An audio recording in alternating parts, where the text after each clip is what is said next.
Welcome to EPG Pathshala. I'll be doing Module 6 now, and it deals with women in armed conflict. Since time immemorial, we always have war, combat as a male domain. Whenever we talk about war or combat, the picture that comes to our mind is about men in their military dresses. However, it has been seen that ever since there has been war or conflict, there has been examples of women participating in combat. We have records of the Amazons. The Greek legend of Amazons, warrior of women who lived beyond the borders of civilization and inverted normal gender roles. According to the legend, this tribe of female warriors were devotees of Artemis, goddess of the hunt.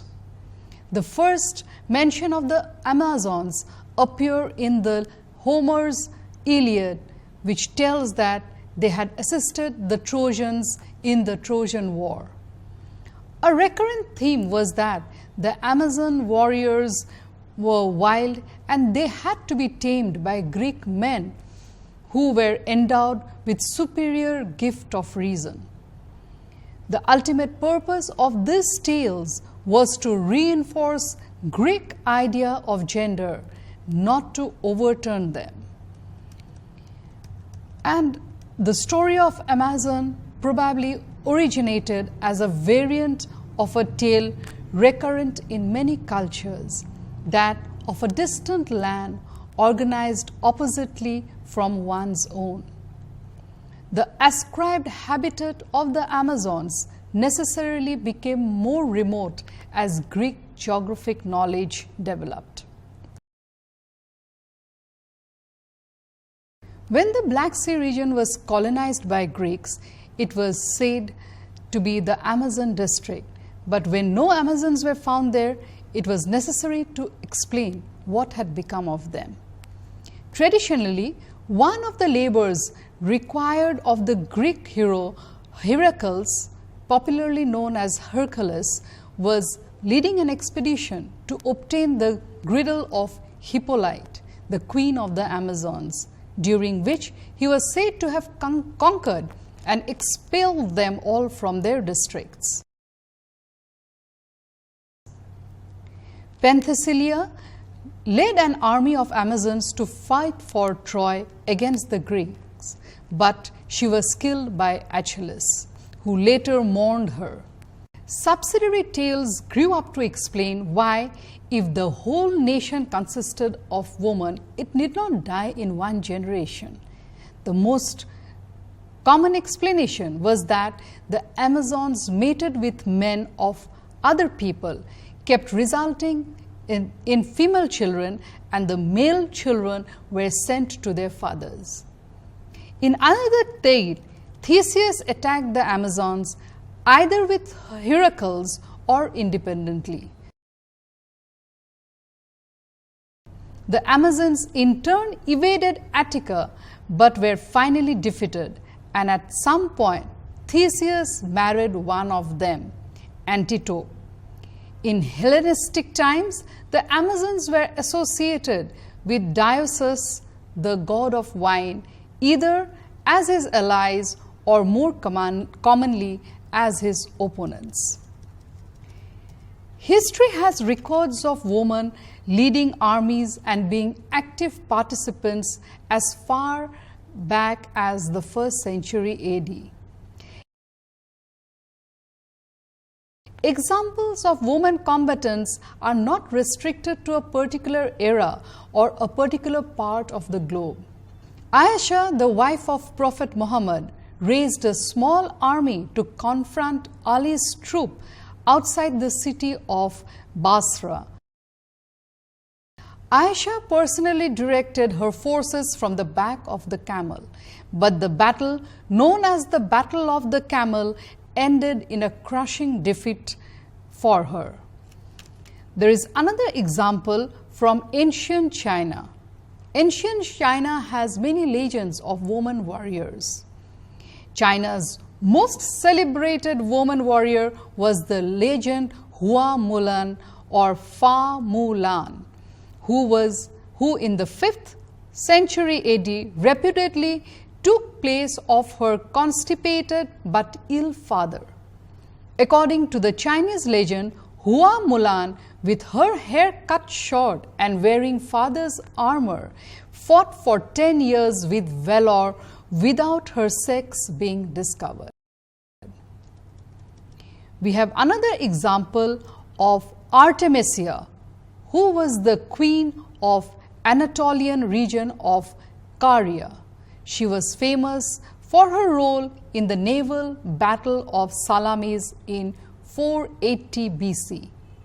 She served as one of the Zeuxis' naval commander. Herodotus reports that Artemisia sailed a command of men in Halicarnas, Cos, Nicaea, and Chalydea and furnished 5 ships of war. Not one of the Confederate commanders gave Zeuxis sounder advice than she did. Zeuxis was reportedly observed, "My men behaved like women, my women like men," when he was told that she had sunk an enemy ship. Eliza Allen, a female volunteer who disguised as a man, fought in the US Army in the Mexican War of 1846 to 1848. Rani Lakshmi Bai, popularly known as Jhansi Ki Rani, fiercely resisted the British in India's first war of independence. She was proficient in horse riding, sword fighting, and shooting. She personally oversaw the strengthening of fortifications of Jhansi and assembled an army. She recruited women into her army and they were given military training. Another woman, Joan of Arc, a proficient horse rider and fighter, marshaled an army of 10,000 to 12,000 men and led them to Orleans in 1429. She managed to discipline the men and prevented her army from looting and harassing civilians.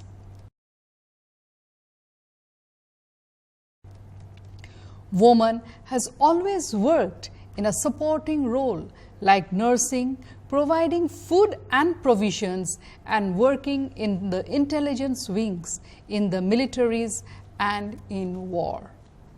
Then we have Valentina Stepanova Girzodudova. She was the sole woman commanding officer of the men's wing during World War II and one of the few Soviet women to attain the rank of full colonel.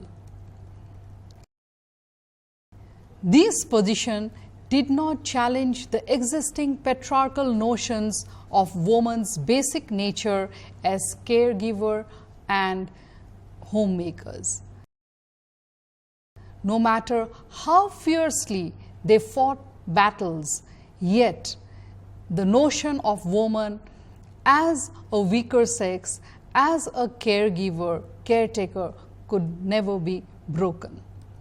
Although there has been examples of women leading and fighting wars from the 1st century, it is the world wars that saw the change in both numbers of women who participated in the wars and the nature of the roles played by women.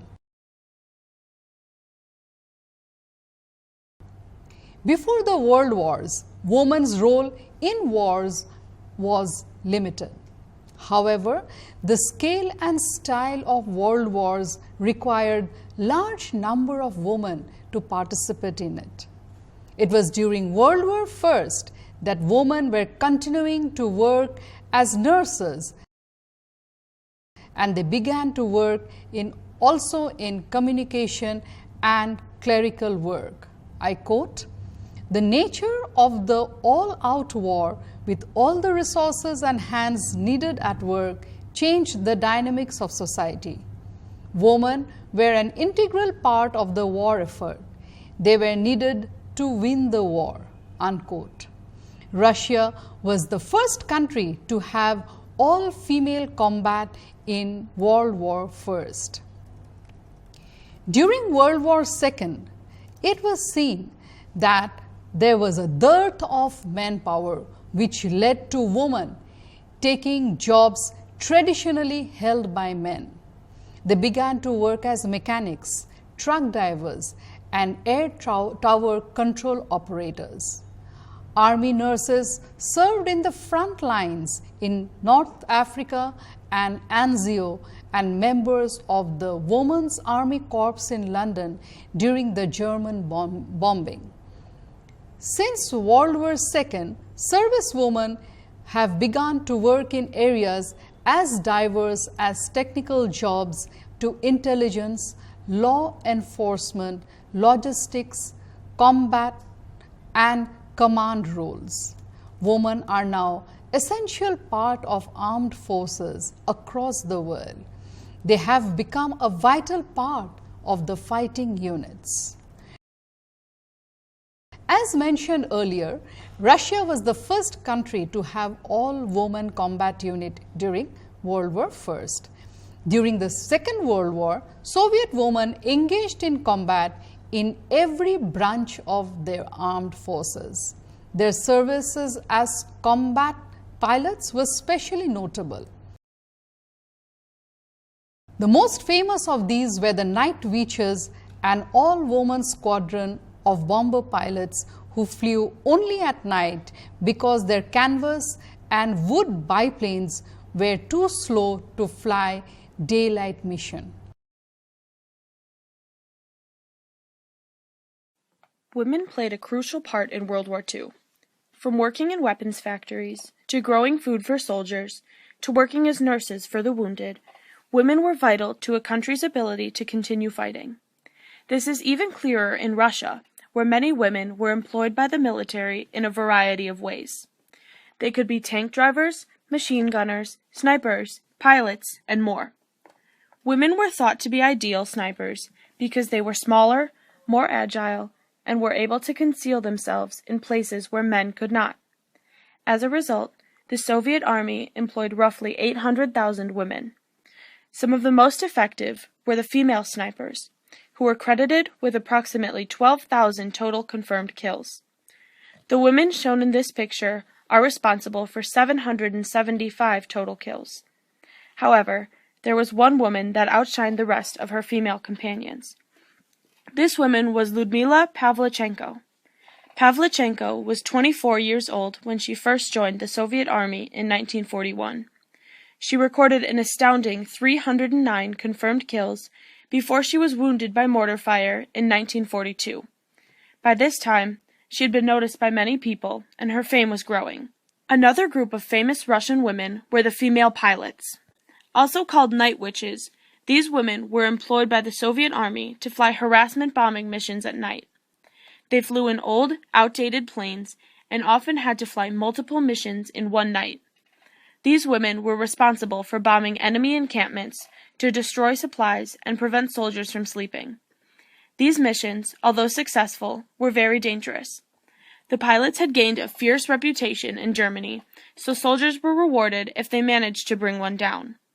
The women had to fly through enemy fire in wooden planes that could easily catch fire if hit. The planes were also slower than German ones, which was both an advantage and a disadvantage. The slower planes were easier to hit, but were also easier to maneuver than the fast German planes. As the night witches became more of a problem, the Germans invented new ways to bring them down.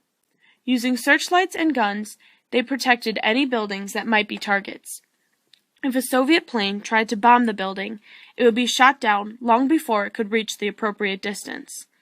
However, the Night Witches soon found a strategy to defeat the German defenses. They flew in groups of 3 planes. When they got close to the target, 2 planes would act as bait and draw the searchlights away. The third would then fly towards the target relatively unobstructed.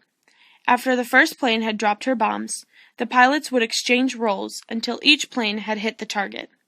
By the end of the war, the Night Witches had flown 30,000 total missions and dropped about 23,000 tons of ammunition on German camps. Soviet women during World War II were fierce and deadly. Their ability to keep their heads in stressful situations made them ideal soldiers, whether they were snipers, pilots, or any other job. Their bravery matched or even exceeded their male counterparts. These women were heroes in their countries and icons to women all around the world. A Soviet woman became the first woman ace with 12 kills. 30 Soviet women pilots were declared heroes of Soviet Union. Post-World War II, and as a result of the Cold War phase, there has been an increase in conflicts all over the world. I quote, "The 20th century has witnessed 250 wars and over 100 million casualties. During the 1990s, in an average year, half of the world's population lived in a country that was at war." Unquote. However, this is a comparatively recent phenomenon. It was only in 2013 that the US state military, which has the highest number of women in the state military in the world, lifted a ban on women participating in direct ground combat. There are still restrictions on women's participation in combat in dangerous situations. At present, only 25 countries in the entire world allow women in combat roles. The 20th century conflicts have given rise to a number of women in militaries. Women in state militaries are seen in Asia, Europe, North and South America, Europe, and Sri Lanka. Now, let us see the countries. Women are allowed in frontline duties with a few restrictions. Pakistan is the only Islamic country to have women soldiers and officers with high-ranking assignment and general officers' roles. Barring Navy, women are allowed in combat roles. In USA, we see that they have opened direct combat roles for women since 2013. However, there has been very few women in infantry positions. Positions are assigned on voluntary basis. There are still restrictions on women's participation in combat in dangerous situations. I quote, "Beginning in January 2016, all military occupations and positions opened to women without exceptions. For the first time in US military history, as long as they qualified and met specific standards, women were able to contribute to the Department of Defense mission with no barriers in their way." In Britain, women can join all positions except those where they require to kill the enemy. Denmark, Finland, Germany, and Norway allow women in all positions. Most countries which allow women in frontline positions are from the developed nations of Europe. Australia and New Zealand allow women in frontline combat.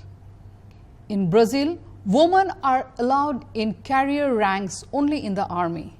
In Navy and Air Force, women serve as Women Reserve Force.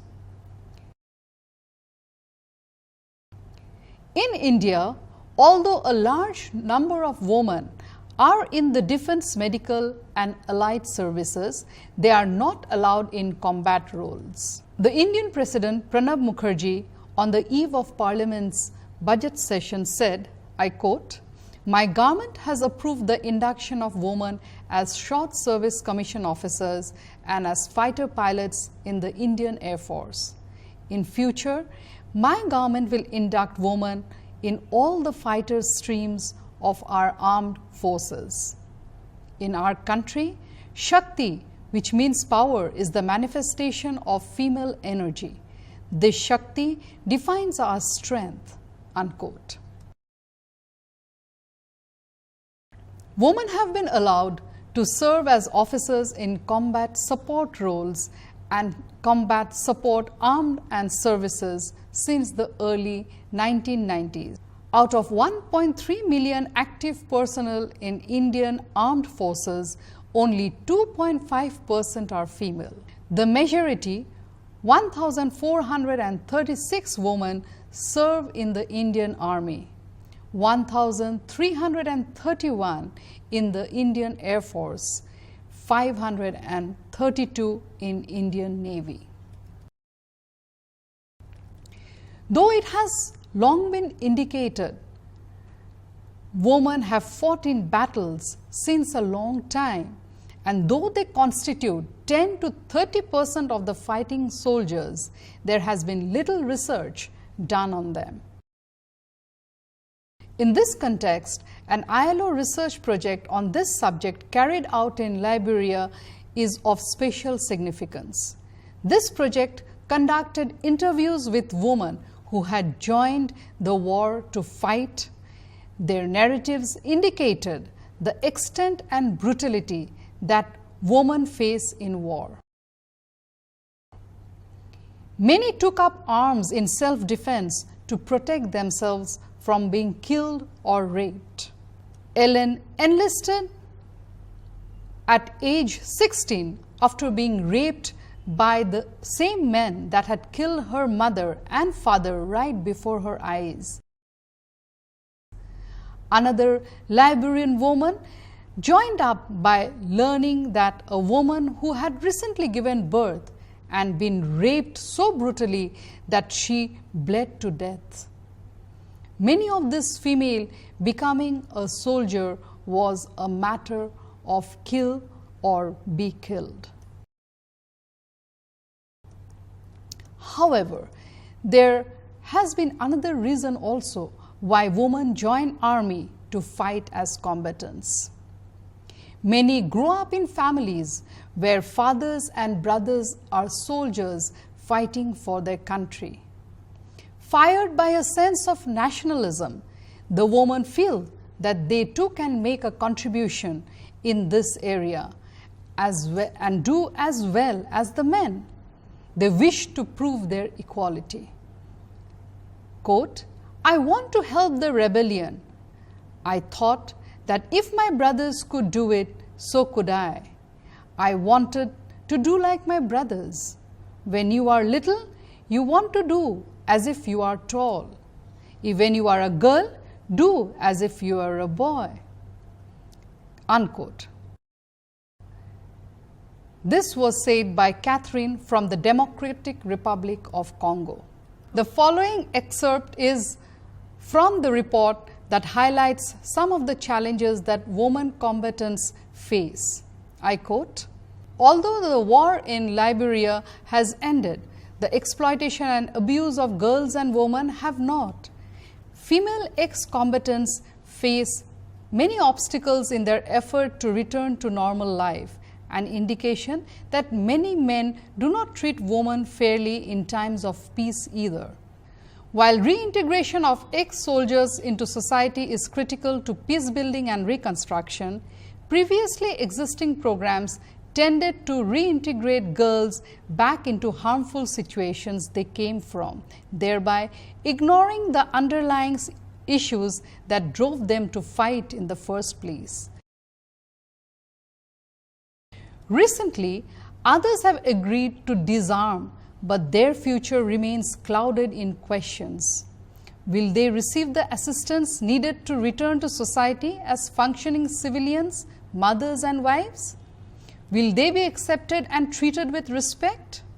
Will they be able to navigate through training courses and education to jobs that allow them to earn a decent living?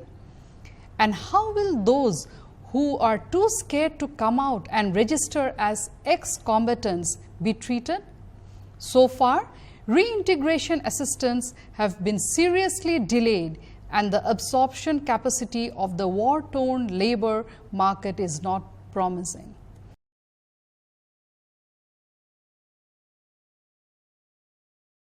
The result of all this uncertainty is that girls and women refuse to show up at disarmament, demobilization and recruitment, that is DDR cantonment sites.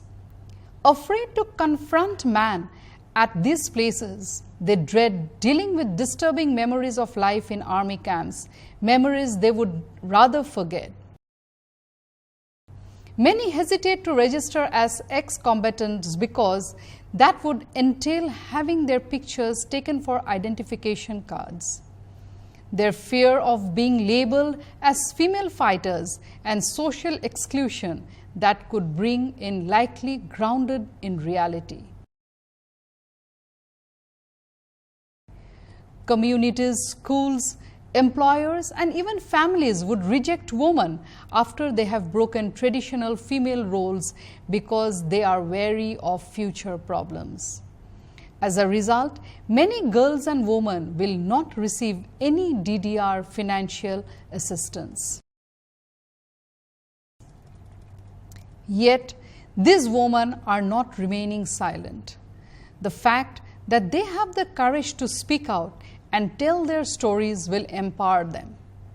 Their experiences can help agencies like the ILO develop gender-sensitive policies and programs that have a good chance of meeting their reintegration needs. To that end, the ILO, IFP, CRI, SIS has funded research and documentation of the individual stories of the Liberian women soldiers. Once published, this document will be used for more effective program assistance. It will also complement the recent ILO-funded book, Young Soldiers, Why They Fight, by Rachel Brett and Irma Spetz, which identifies underlying issues that drive young people to join armed forces and recommends solutions. In an article, Women Combatants and Demobilization, Disarmament and Reintegration Process in Rwanda, Vanessa Farr refers to a small number of women involved in the DDR process. I quote, "Women, especially those who have been associated in armed groups, have essential roles to play in DDR processes, yet they are frequently excluded from the planning and implementation of these processes. Women ex-combatants in particular often make up very small number of the forces to be demobilized and are deprioritized because they usually do not represent the same level of threat as male ex-fighters. They are frequently demobilized in countries where institutions are not only severely incapacitated by war, but also have the history of excluding women. Even if there is a commitment to achieving gender equality in the peace-building period, countries newly emerging from armed conflict suffer from lack of capacity in demobilization commissions, ministers, and other government organs, not to mention a scarcity of funds earmarked for the support of women ex-combatants as special group.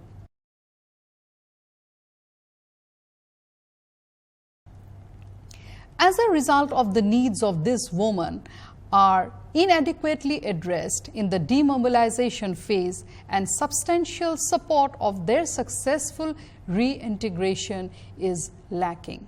Unquote. She further states that the ex-combatants that she had interviewed in Rwanda feels that they have both the competency and specific interest in assisting women caught up in armed conflict. In her view, there is a similar pool of talent and experience in other countries which should be tapped into to support an redefinition of peacekeeping. In the end, with the right support, it is the women themselves who will ensure the most vulnerable members of the society will be protected and not exploited. So, unless and until the government agencies and the UN agencies come forward in support of this women ex-combatants, the question of women's security will always be there. Thank you.